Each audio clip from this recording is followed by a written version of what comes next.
శ్రీ సత్యసాయి జిల్లాలోని గుండుమలం కేజీబీవీ బాలికల హాస్టల్లో ఎమ్మెల్యే ఎంఎస్ రాజు మెరుపు వేగంతో తనిఖీలు నిర్వహించారు. హాస్టల్లోని 250 మంది బాలికలకు కనీస వసతులు లేకపోవడం, ప్రతిరోజు ఒకే రకమైనటువంటి ఆహారం వడ్డించడంపై ఎమ్మెల్యే సిబ్బందిపైన తీవ్ర ఆగ్రహం వ్యక్తం చేశారు.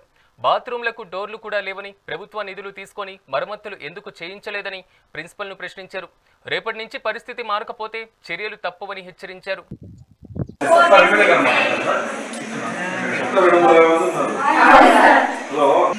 అసలు 250 మంది అమ్మాయిలు ఉన్నారు.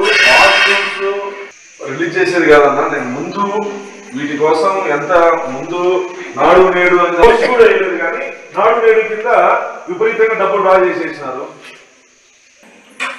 రోజు మీకు ఇదే ఎక్కువ తక్కువకి వస్తున్నాయి.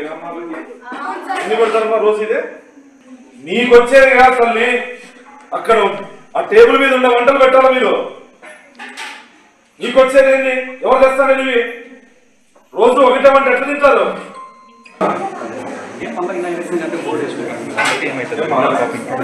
ఎవరు వంట చేసేది? 250 మందికి చేసే పెట్టే పాత్ర అమ్మాయి.